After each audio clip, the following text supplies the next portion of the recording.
নমস্কাৰ আপোনালোকে চাই আছে cricket Guru Assam YouTube channel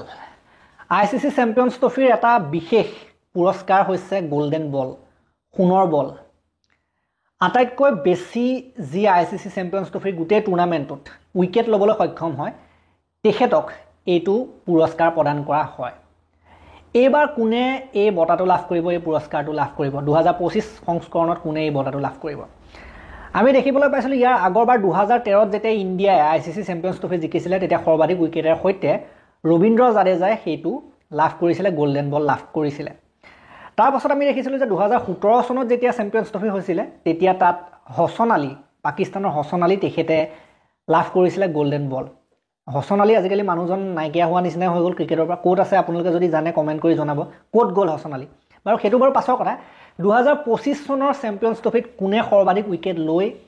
এই বঁটাটো লাভ কৰিবলৈ সক্ষম হ'ব এই পুৰস্কাৰটো লাভ কৰিবলৈ সক্ষম হ'ব তাক লৈ পেলাই বৰ্তমান সময়ত চিন্তা চৰ্চা চলি আছে আৰু এই পুৰস্কাৰটো আটাইতকৈ ডাঙৰ দাবীদাৰ বৰ্তমান সময়ত হৈ আছে নিউজিলেণ্ডৰ মেট হেনৰি আৰু লগতে ভাৰতৰ মহম্মদ সামিও প্ৰতিযোগিতাত আছে মহম্মদ সামি আৰু মেট হেনৰিৰ মাজত তুমুল ৰণ হৈ আছে এইটোৰ বাবে এই পুৰস্কাৰটোৰ বাবে গতিকে এইবাৰ আটাইতকৈ বেছি বৰ্তমান সময়লৈকে ফাইনেলৰ আগলৈকে উইকেট লৈ থকা যদি আমি লিষ্টখন চাওঁ কোন কোন বলাৰ কিমান উইকেট লৈ আছে সেইটো যদি চাওঁ আমি দেখিবলৈ পাম যে তাত আপোনালোকে দেখিছে যে 1 নম্বৰ পজিশনত আছে মেট হেনৰি 10টা উইকেটৰ সৈতে আৰু 2 নম্বৰ পজিশনত ঠিক 2 নম্বৰ পজিশনতে আছে আমাৰ মহম্মদ সামি 8টা উইকেটৰ সৈতে মহম্মদ সামি দ্বিতীয় স্থানত আছে গতিকে মেট হেনৰিতকৈ বেছি দূৰত নাই আৰু হেফালে যদি চাই বৰুণ চক্ৰৱৰ্তী তেখেতো কিন্তু বেছি দূৰত নাই তেখেতৰ 7টা উইকেট হৈ আছে মিচেল সেন্টনাৰ তেখেতৰো 7টা উইকেট হৈ আছে তেখেতৰো চান্স আছে তেখেতেও যেহেতু নিউজিলেণ্ডৰ হৈ ফাইনেল খেলিব মাইকেল ব্ৰেছৱেলৰ 4টা তাৰপিছত ওৰকৰ 6টা হেমা কৰিব ব্ৰেছৱেলৰ 6টা আৰু ওৰকৰ 6টা তাৰ পাছত অক্ষৰ পেটেলৰ 5 কুলদীপ যাদৱৰ 5 হৰ্ষিত ৰাণা 4 জাদেজা 4 পাণ্ডিয়া 4 এনেকুৱা ধৰণৰ আছে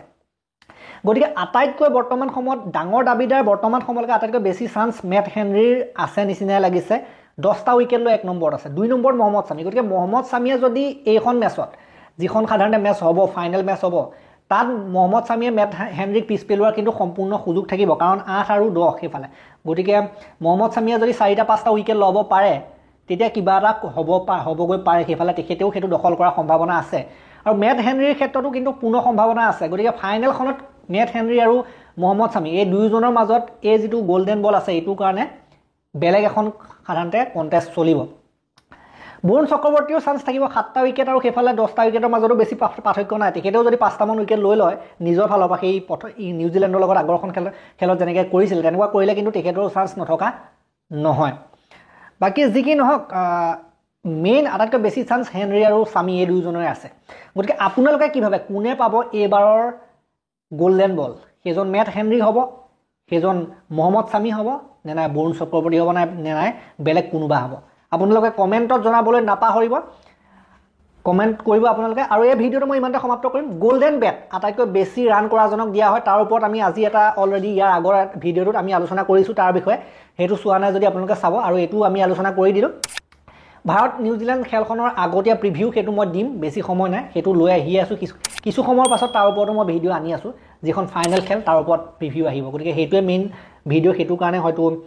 আমি সকলে অপেক্ষা কৰি আছো এখন মেচৰ কাৰণে গতিকে যি কিনক এই ভিডিঅটো মই ইমানটা সমাপ্ত কৰিলো ভাল লাগিলে যদি লাইক কৰিব শেয়াৰ কৰি দিব চেনেলটো নতুনকৈ আহিছে যদি সাবস্ক্ৰাইব কৰি ঘণ্টাটো দবাই দিব ঘণ্টাটো দবাই যদি অল কৰি দিয়ে তেতিয়া আপোনালোকে মোৰ নতুন ভিডিঅ নটিফিকেশন নিজৰ মোবাইলত খেটেং হৈ পাই থাকিব আমি চেম্পিয়ন্স ট্ৰফিটো ভিডিঅ দি আছো আইপিএল আহিব আইপিএলটো আমি ভিডিঅ প্ৰস্তুত কৰিম তেতিয়ালৈকে ধন্যবাদ